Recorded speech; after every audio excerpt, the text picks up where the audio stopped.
तो students welcome आपका इस न्यू पार्ट के अंदर। अभी तक मैं केमिकल बॉन्डिंग के ऑलमोस्ट सभी पार्ट्स को अपलोड कर चुकी हूँ और इससे पहले हमने डिफरेंट टाइप की बॉन्डिंग भी कवर कर ली थी। आज जो हमारा टॉपिक रहेगा वो क्या रहेगा? Coordinate bond. So let's start our lecture.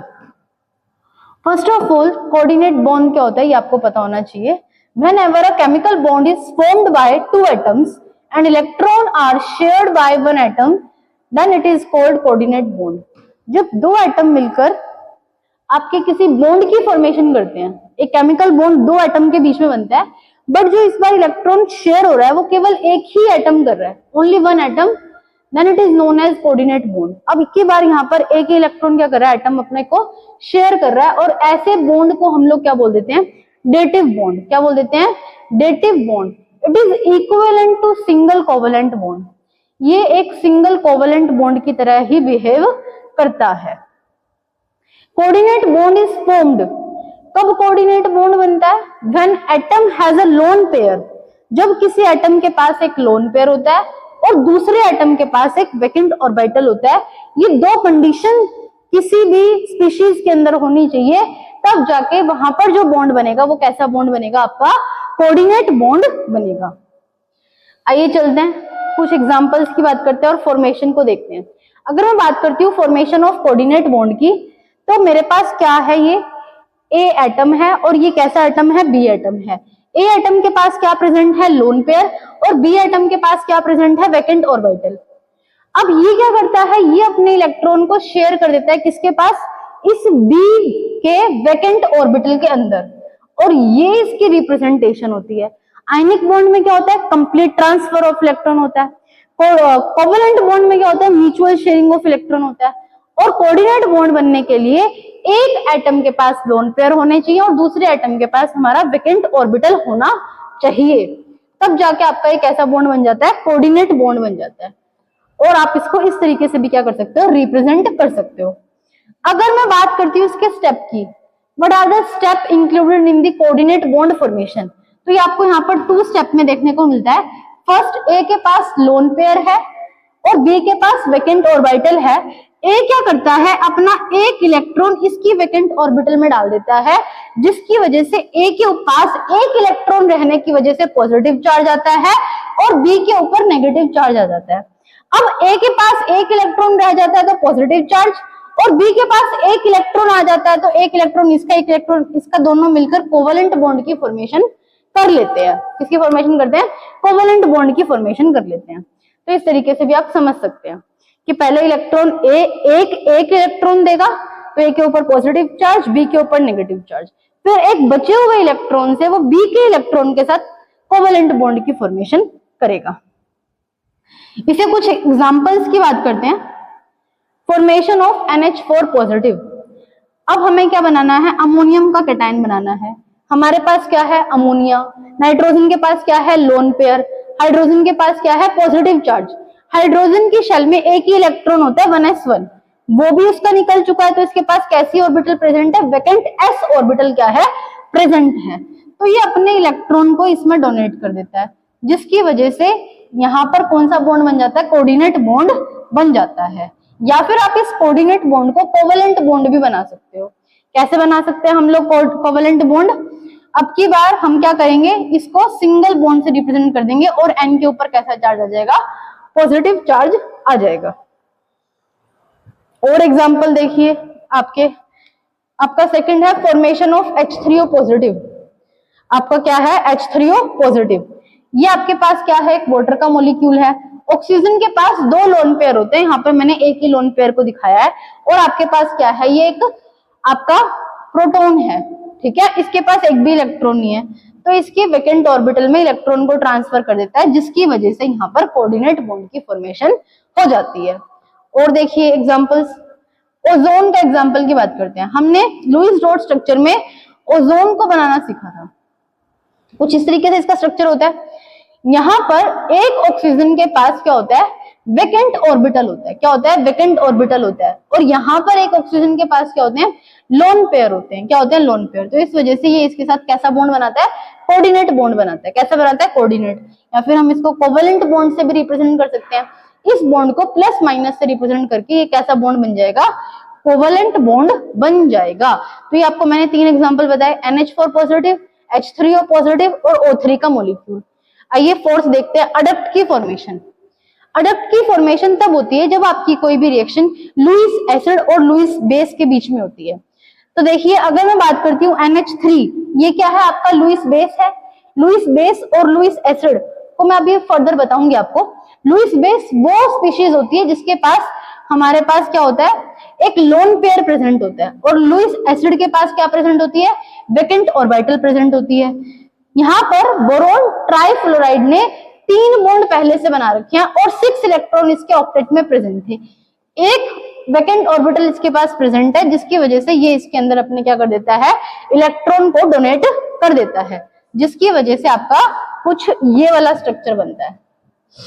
देखना ये वाला स्ट्रक्चर बन जाता है। यहां पर आप देख रहे हैं ये वाला स्ट्रक्चर आपका बन गया। इसने इसको इलेक्ट्रॉन को दे दिया तो यहाँ पर इस वाला बॉन्ड की फॉर्मेशन होगी।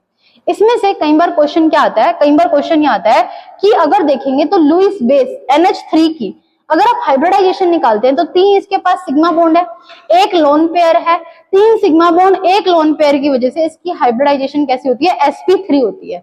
जबकि अडक्ट फॉर्मेशन के बाद अगर इसकी आप हाइब्रिडाइजेशन देखेंगे तो इसकी तो sp3 रहेगी और bf3 की कितनी थी, sp2, और bf3 की आपकी क्या बन जाएगी, sp3।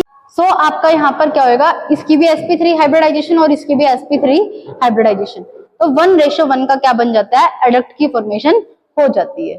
किसकी हो जाती है, अडक्ट की formation. So our next concept is Lewis acid and Lewis base. Coordinate formation के अंदर हम लोग लुईस एसिड और लुईस बेस को बहुत पढ़ते हैं, तो इसलिए आइए एक बार इसको भी पढ़ लेते हैं। लुईस एसिड क्या होता है, the electron deficient species which accept the electron pair from the other species। ऐसी स्पीशीज जो कि इलेक्ट्रॉन पेयर को क्या करती है, एक्सेप्ट करती है, या फिर जो इलेक्ट्रॉन डेफिशिएंट होती है उसको हम लोग क्या कहते हैं, लुईस एसिड।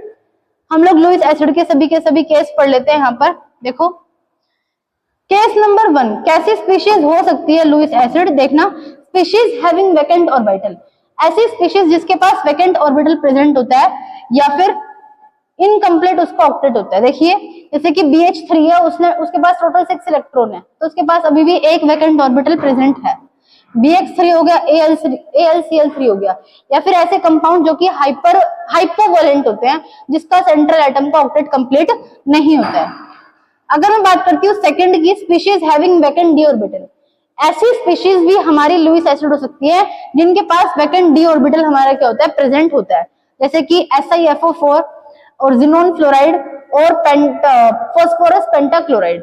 अगर देखते हैं तो इनके पास ये पूरा इनका ऑक्टेट कंप्लीट है, इवन ये हाइपरवैलेंट कंपाउंड है, बट इनके पास वेकेंट डी ऑर्बिटल प्रेजेंट होने की वजह से ये क्या है, लुईस एसिड है। क्या है, लुईस एसिड है। केस नंबर अगर 3 की बात करते हैं, ऐसी स्पीशीज जो कि मल्टीपल बॉन्ड बनाती है सेंट्रल एटम, किसके साथ अटैच होते हैं, इलेक्ट्रोनेगेटिव एलिमेंट के साथ। ऐसा सेंट्रल एटम जो कि मल्टीपल बॉन्ड की फॉर्मेशन करता है, किस एलिमेंट के साथ, मोर इलेक्ट्रोनेगेटिव एलिमेंट के साथ।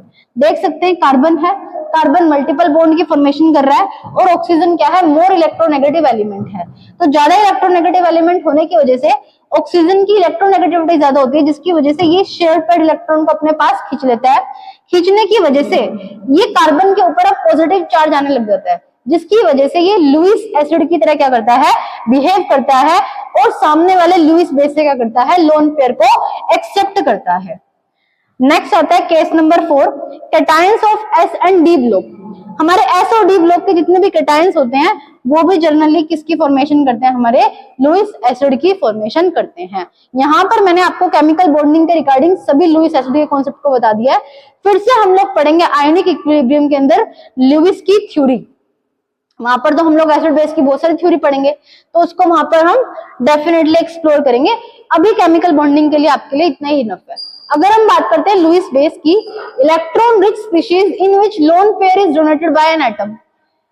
लुईस बेस कौन बनेगा, वही बनेगा जो कि इलेक्ट्रॉन रिच स्पीशीज होगी और जो कि अपने लोन पेयर को डोनेट कर सकता है। न्यूट्रल स्पीशीज जिसके पास लोन पेयर होते हैं, जैसे कि वाटर का मॉलिक्यूल हो गया, ऑक्सीजन के पास कितने लोन पेयर हैं, 2, अमोनिया का मॉलिक्यूल हो गया, 1 लोन पेयर है, और अल्कोहल के अंदर भी यहाँ पर कितने लोन पेयर है, 2 लोन पेयर है। एनाइंस हैविंग लोन पेयर, ऐसे एनाइंस जिनके पास क्या प्रेजेंट होते हैं, लोन पेयर प्रेजेंट होते हैं, जैसे कि hydride ion, hydroxide ion, amide ion, nitrate ion, acetate ion. तो ये भी किसकी तरह बिहेव करेंगे, लुईस बेस की तरह बिहेव करेंगे। अगर मैं बात करती हूँ सल्फर डाइऑक्साइड की, ये लुईस एसिड और लुईस बेस दोनों की तरह क्या करता है, बिहेव करता है। अगर मैं बात करती हूँ Lewis acid, SO2 Lewis acid है और वाटर के साथ रिएक्शन करके क्या बनाता है, H2SO3। और अगर हम यहाँ पर बात करते हैं SO2 की, तो इस लुईस एसिड की तरह ये क्या करता है, लुईस एसिड, तो ये अपने लोन पेयर को डोनेट कर देता है यहाँ पर और क्या बनाता है, एक कोऑर्डिनेट बॉन्ड की फॉर्मेशन करता है। तो ये आपको बात पता होनी चाहिए SO2 वाली, ठीक है। अगर मैं बात करती हूँ कुछ इंपॉर्टेंट पॉइंट्स की, तो coordinate bond semi ionic bond होता है और सेमी कोवेलेंट उसके अंदर कैरेक्टर होते हैं। मतलब कुछ कैरेक्टर तो उसके आयोनिक होते हैं और कुछ कैरेक्टर उसके कोवेलेंट होते हैं। उसकी physical property like melting point, boiling point, solubility कहां पर लाई करती है, आयनिक और कोवेलेंट कैरेक्टर के बीच में ही क्या करती है, लाई करती है। होपफुली आपको कोऑर्डिनेट बॉन्ड क्लियर हुआ होगा। देखिए स्टूडेंट्स, कोऑर्डिनेट बॉन्ड आपका जनरली आपके इस चैप्टर में नहीं दे रखा है। कोऑर्डिनेट बॉन्ड को आप क्लास 12 के अंदर पढ़ेंगे, कोऑर्डिनेशन केमिस्ट्री के अंदर। बट क्योंकि यहाँ पर मैं आपको पढ़ा रही हूँ तो आपको कुछ कुछ चीजों का पता होना चाहिए और आप इसको डेफिनेटली पढ़ना, कहीं ना कहीं आपको बहुत हेल्प करेगा, ठीक है। अगर बात करते हैं इसके 4 एग्जाम्पल की, मैं आपको बात कर रही हूँ, सॉरी 5 की हम बात करते हैं। N2O4, N2O4 N2O का डाइमर है। किसका डाइमर है, N2O का। यहाँ पर आपका नाइट्रोजन है, इसने डबल बॉन्ड बना रखा ऑक्सीजन के साथ और एक बॉन्ड इसने कोऑर्डिनेट बनाया हुआ है। N2O4 क्या है, डाइमर है, किसका, N2O का। किसका, N2O का। अगर ये डाइमर है तो इसके पास एक फ्री इलेक्ट्रॉन है, इन दोनों ने क्या बना लिया, एक कोवेलेंट बॉन्ड बना लिया और ये इसने डाइमर बना के क्या बना दिया, N2O4 बना दिया। क्या बना दिया, N2O4। लोअर टेम्परेचर पर आपका ये डाइमर की फॉर्मेशन करता है, बट अगर टेम्परेचर को हम हाई कर देते हैं तो ये क्या बनाता है, मोनोमर की फॉर्म में रहना पसंद करता है, N2O की फॉर्म में रहना पसंद करता है। अगर मैं इस N2O4 के अंदर एक ऑक्सीजन को और जोड़ देती हूँ, N2O5, तो बस नाइट्रोजन और नाइट्रोजन के बीच में आप ऑक्सीजन को लगा देना, जिसकी वजह से आपका क्या बन जाएगा, सेम स्पीशीज बनेगी। यहाँ पर भी आपका कौन सा बॉन्ड प्रेजेंट होगा, कोऑर्डिनेट बॉन्ड प्रेजेंट होगा। अगर मैं बात करती हूँ KI3, पोटेशियम ट्राईआयोडाइड की, जनरली ऐसे एग्जाम में क्वेश्चन में ये पूछा जाता है कि how many types of bond present in KI3, कितनी तरह के बॉन्ड प्रेजेंट होते हैं, ठीक है। तो K पॉजिटिव I3 नेगेटिव के अंदर हम इसको ब्रेक डाउन कर सकते हैं। तो ऐसे ही ब्रेक डाउन करने पर आपको पता चल रहा है यहाँ पर कौन सा बॉन्ड है, आयोनिक बॉन्ड है या फिर इलेक्ट्रोवेलेंट बॉन्ड है। अब जो ये I3 नेगेटिव बच गया, इसमें से क्या होता है, एक तो I नेगेटिव आपका निकल जाता है और एक I2 का मोलिक्यूल निकल जाता है। I2 का मोलिक्यूल तो आपका किसकी तरह एक्ट करेगा, लुईस एसिड की तरह। किसकी तरह एक्ट करेगा, लुईस एसिड की तरह। और I नेगेटिव किसकी तरह एक्ट करेगा, लुईस बेस की तरह। तो ये अपना एक इलेक्ट्रॉन किसको, अपने इलेक्ट्रॉन को किसको डोनेट कर देगा, इस I2 मोलिक्यूल को डोनेट कर देगा। तो इस मोलिक्यूल के अंदर तीनों बॉन्ड बनते हैं, आयोनिक बॉन्ड, कोवेलेंट बॉन्ड और कोऑर्डिनेट बॉन्ड। आइए चलते हैं CO की, कार्बन मोनोऑक्साइड की। अब जब मैंने आपको लुईस स्ट्रक्चर पढ़ाया था तो हमने कार्बन मोनोऑक्साइड की बात करी थी। कार्बन मोनोऑक्साइड के बीच में 3 बॉन्ड होते हैं। 3 बॉन्ड होने की वजह से इसके ऊपर पॉजिटिव चार्ज और इसके ऊपर नेगेटिव चार्ज। अब आपके माइंड में एक क्वेश्चन अराइज हो सकता है कि मैडम हमें देख के कैसे पता चलेगा कि कौन सा मॉलिक्यूल आपका कोऑर्डिनेट बॉन्ड बनाएगा। जनरली स्टूडेंट्स क्या होता है कि ऐसे एटम्स जो कि अपनी कोवेलेंसी से ज्यादा या कोवेलेंसी से कम बॉन्ड बनाते हैं, जनरली वहां पर आपकी किसकी बॉन्ड की फॉर्मेशन होती है, कोऑर्डिनेट बॉन्ड की फॉर्मेशन होती है। जैसे कि ऑक्सीजन मैक्सिमम 2 बॉन्ड बना सकता है, बट इसने यहाँ पर 3 बॉन्ड बना दिए। और कार्बन यहाँ पर 4 बॉन्ड बना सकता है, बट इसने 3 ही बनाए हुए हैं। तो अपनी कोवेलेंसी से कम कार्बन ने बना रखे हैं और कोवेलेंसी से ज्यादा ऑक्सीजन ने।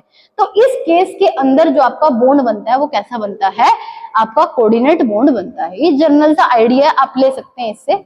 अगर हम बात करते हैं N2H5 पॉजिटिव की, तो यहाँ पर क्या है, नाइट्रोजन ये आपका है, यहाँ पर N2H4, इसके पास एक लोन पेयर प्रेजेंट है, तो ये प्रोटॉन को क्या करेगा, ये लोन पेयर को डोनेट कर देगा।